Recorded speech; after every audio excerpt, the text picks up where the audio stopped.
नमस्ते प्रणाम गीता ध्यान ओम पार्थाय प्रतिबोधितां भगवता नारायणेन स्वयं व्यासेन ग्रथितां पुराणमुनिना मध्ये महाभारतम् अद्वैतामृतवर्षिणीं भगवतीम् अष्टादशाध्यायिनीम् अम्ब त्वामनुसन्दधामि भगवद्गीते भवद्वेषिणि।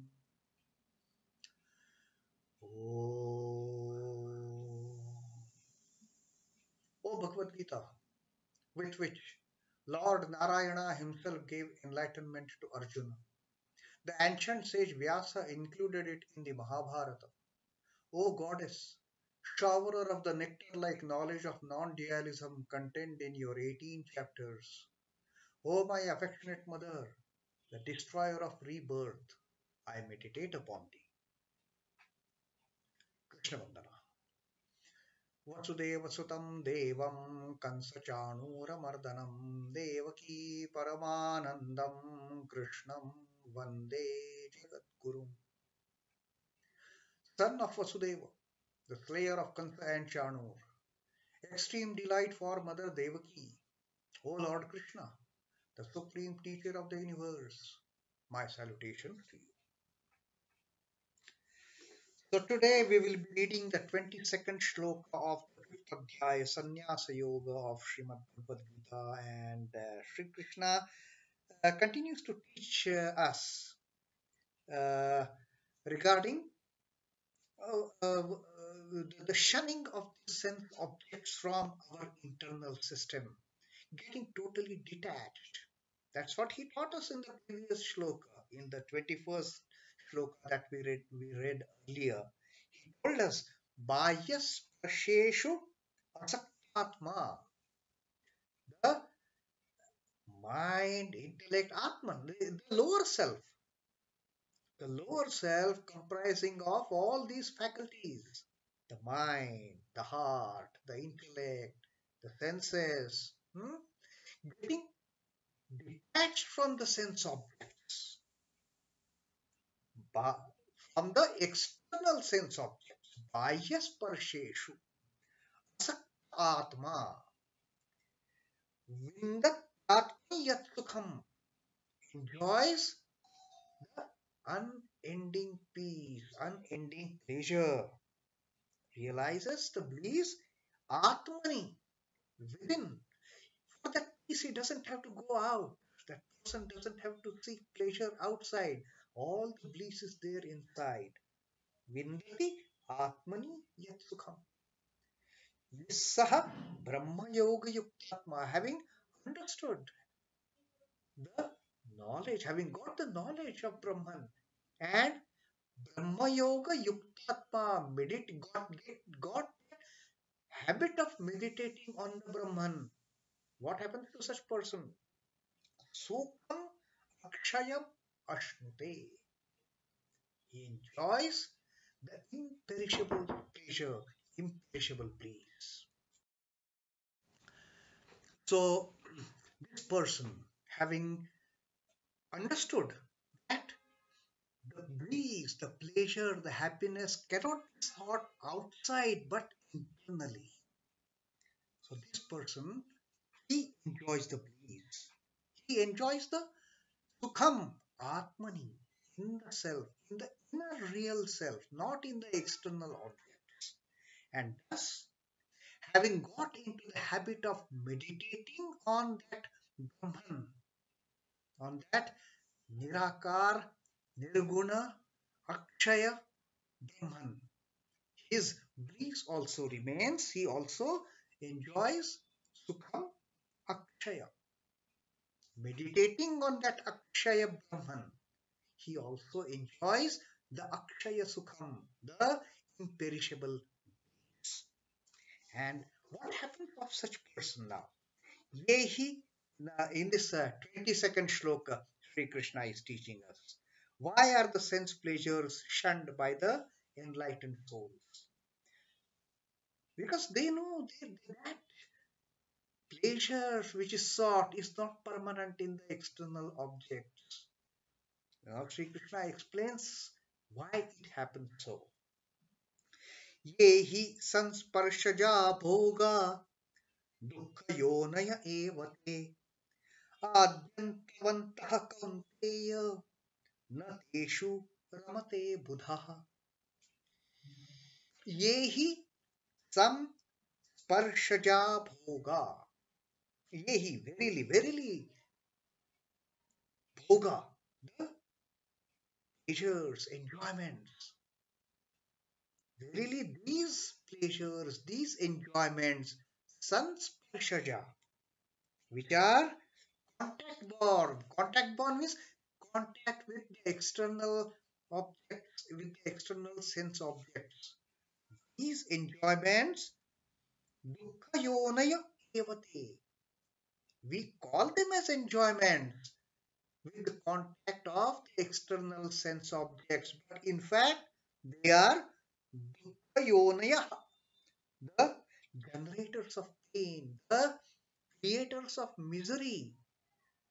They are giving birth to all the unhappiness, although we perceive that to be happiness and joy and pleasure and all those positive things.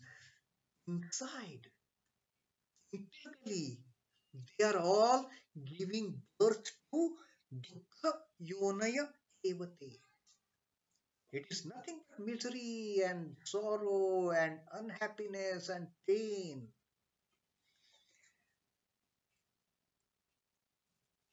ādyantavantaḥ kaunteya. Now Sri Krishna is addressing Arjuna as the son of Kunti, the normal, ordinary human being, the son of Kunti. Ordinary human beings get tempted, and therefore Sri Krishna is addressing Arjuna in this shlok, not as Partha or Dhananjaya or Gudakesha or any of those adjectives. He is using the term kaunteya, oh born of Kunti.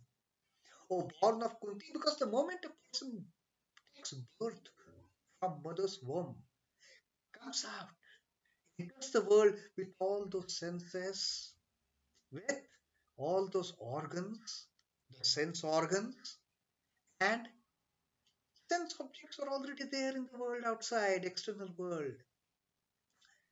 So all the temptations are already there with the birth of a child. And therefore Krishna addresses Arjuna as kaunteya. ādyantavantaḥ. Ādyantavantaḥ is having beginning and end. All these so-called pleasures, which verily are basically pain inside, which are sorrows inside, they are not pleasures. All these adi and anta, they have beginning and end. They are not everlasting. They are not imperishable. All these experiences are just few, just for the time being. They come and go. Today we will get pleasure, that pleasure goes. Next moment we face something which is so painful, which is so miserable. That also goes. So they never remain everlasting. They never remain forever. They are not everlasting. ādyantavantaḥ kaunteya no teṣhu ramate budhaḥ. Budhaḥ, the learned ones, the enlightened souls who have got the knowledge. They are the budhaḥ. Na ramate teṣhu, na teṣhu ramate. These enlightened ones, these evolved souls, they don't find any time. They don't find any, they don't rejoice. Ramate, they don't find any attraction. There is nothing to rejoice about all these external pleasures and pains. And they shun that attachment. That's how Sri Krishna again and again is teaching us that be unattached, remain detached. Don't allow the sense organs to come into the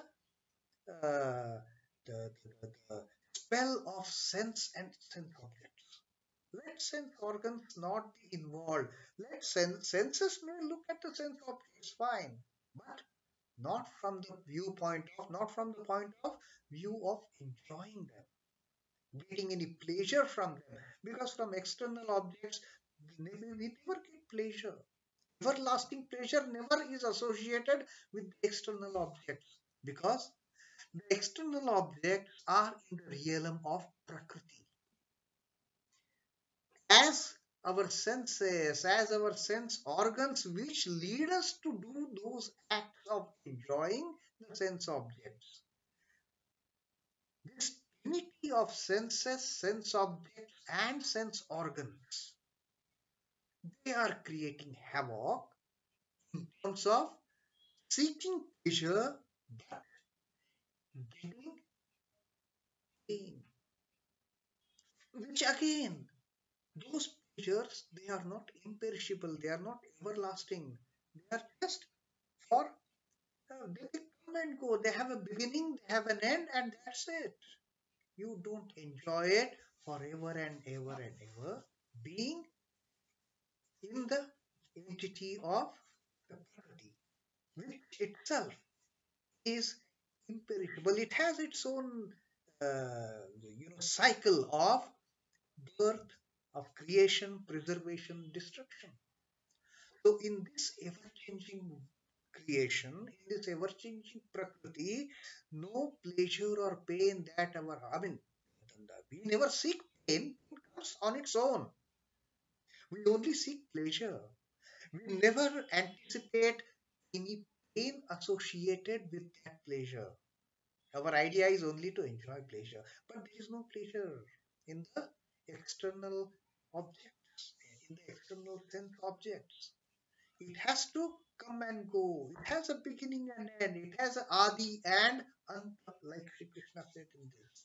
And therefore, these learned people, these seers, who have understood what the real thing is, what is the ultimate reality, those who have understood, they never get swayed by the sense objects, the senses, and they restrict their sense organs in a very clever manner.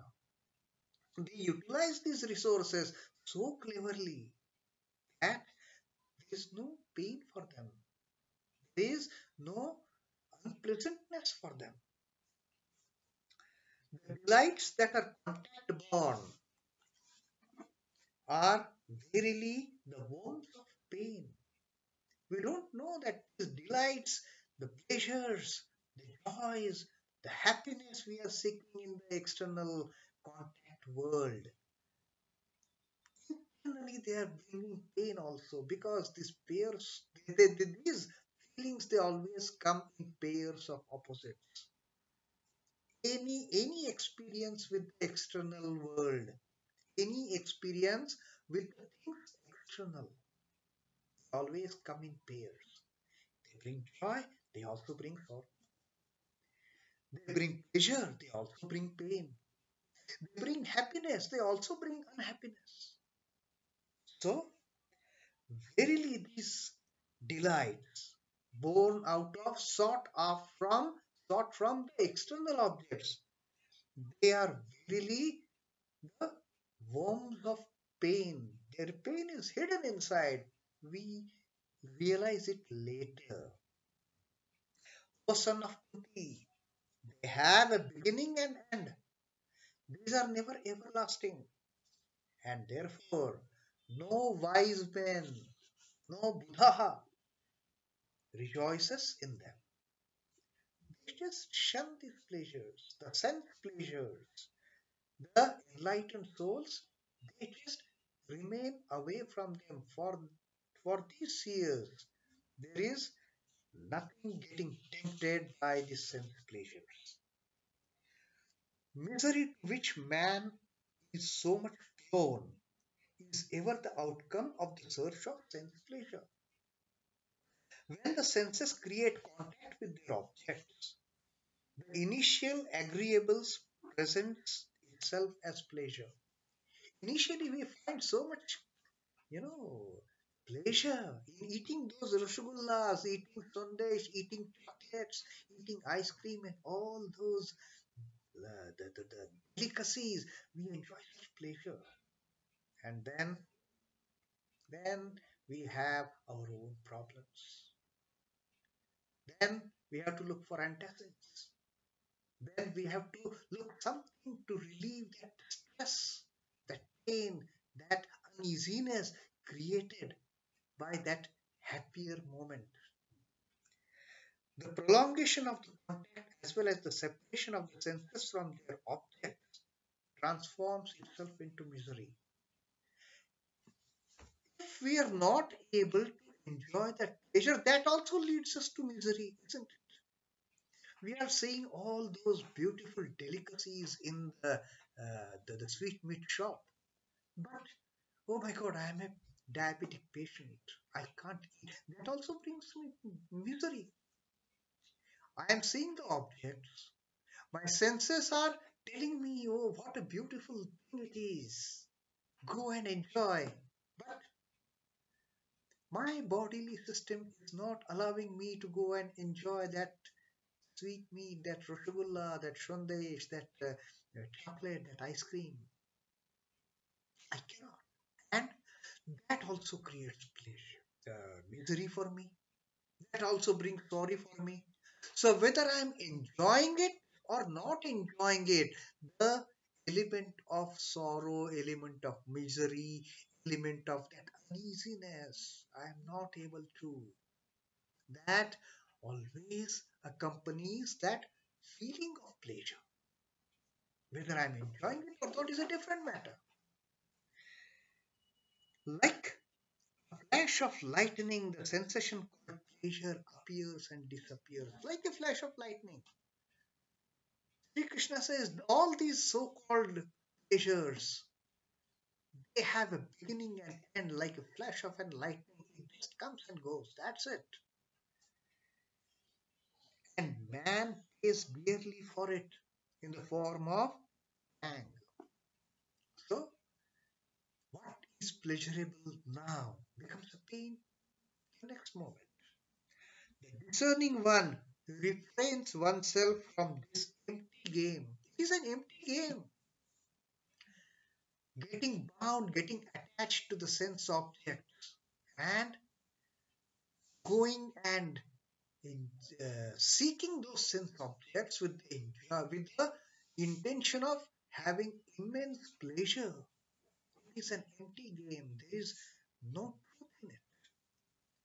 While the sense bound hunts for it, the seeker of truth, one who has realized the truth, he shuns away. He does not rejoice in those sense pleasures.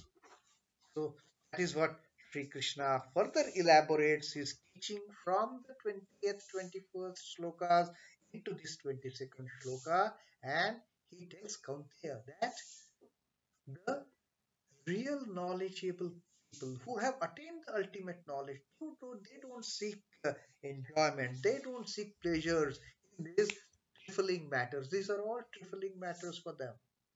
They come and go, the so-called pleasures. The pleasures come in, with the guise of pain, under the guise of pleasure. The pains and miseries and sorrows, they also accompany. The guise is pleasure, the guise is happiness, the guise is joy, but no, they are hidden in the womb of all these miseries, the sorrows, this unhappiness. They are all hidden in the womb of joy, pleasure, and all that happiness that is sought from the external sense objects. For such people, such knowledgeable people, how they shun them? Now, for that, Sri Ramakrishna gives us a beautiful teaching. Sri Ramakrishna tells us, if people ever sighted a venomous cobra, they used to supplicate, they used to pray, they used to earnestly pray to that venomous cobra, O deity of deadliness, may you hide away your head from our sight. and present the powerless tail alone to our view. Whenever earlier times, whenever people used to, see a venomous cobra with, that fang and this thing,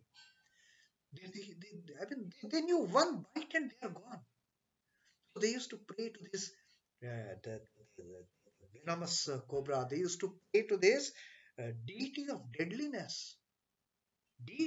Cobras, they are the deity of deadliness. Just one bite, and matter of seconds, the person who is bitten is gone. So they used to pray to this deity of deadliness. Oh, deity of deadliness, may you please hide your head from our sight. Head is the most dangerous aspect of snake.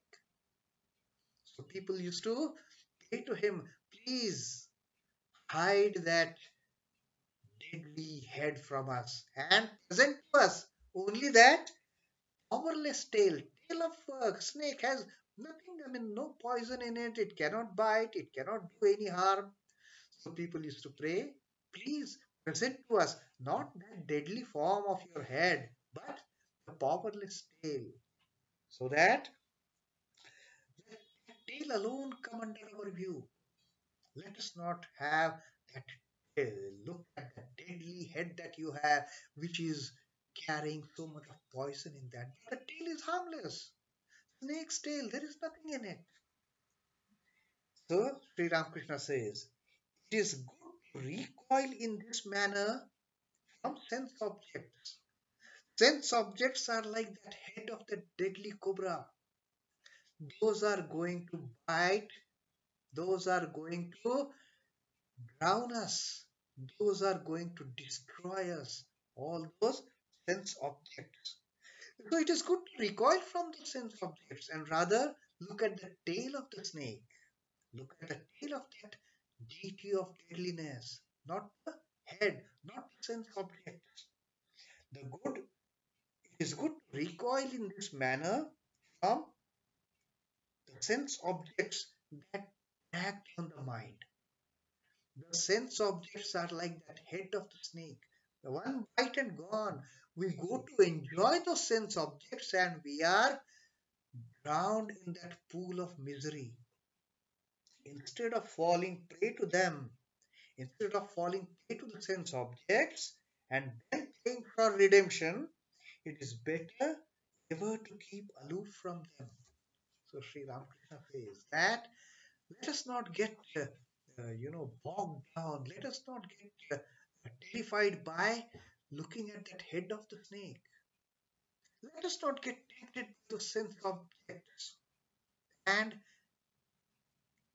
end up in the downfall once that snake bites. Rather, look at that harmless tail of the snake. Don't look at the senses at all. Don't look at the sense objects at all. It is always better to keep aloof from them. And therefore, the enlightened souls, they don't rejoice any pleasures. They don't rejoice any contact with the sense objects. They don't rejoice. They may get into the act for the duty's sake. That's it. But there is no attachment. They don't seek any pleasure out of it. I eat food to maintain the body. That is their understanding of eating.